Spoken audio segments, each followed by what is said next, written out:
लोकसभा चुनाव को लेकर आप लोग किस चेहरे पर इस बार राजमहल को उतारने की तैयारी में? लोबिन हेम्ब्रम की भी चर्चा है कि भाजपा देखिए, लोकसभा का चुनाव उसमें एकमात्र चेहरा है, वह चेहरा है आदरणीय प्रधानमंत्री नरेंद्र भाई मोदी जी का।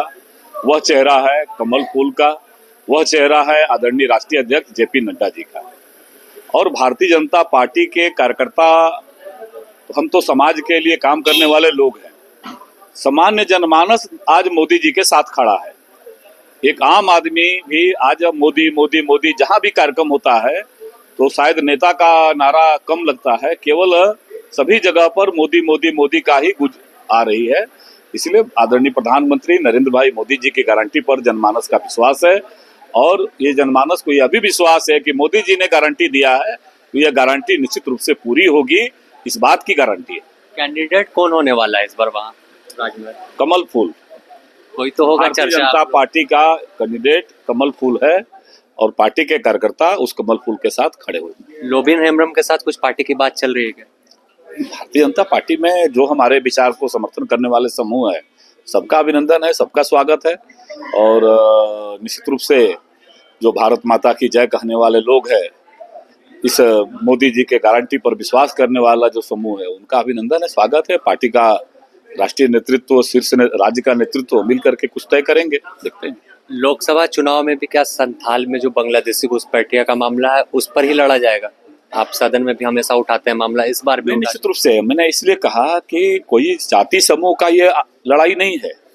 यह समूह इस देश को देश मानने वाले लोग और देश विरोधी लोगों के बीच की लड़ाई है।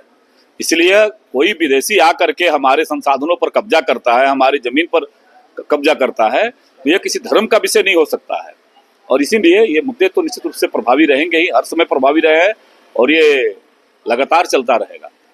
अगर आप अगर बात करें लोकसभा चुनाव तो एनआरसी की बात आती है, तो आखिर कब तक संथाल में एनआरसी की मुद्दा हर बार उठता है, तो कब तक चांस है कि वहां पर लागू होगा? ये तो राज्य सरकार को केंद्र सरकार के साथ समन्वय करके इसकी प्रक्रिया को करना है, क्योंकि यह एक बिना इसके संघीय व्यवस्था के तहत वो नहीं हो सकता है।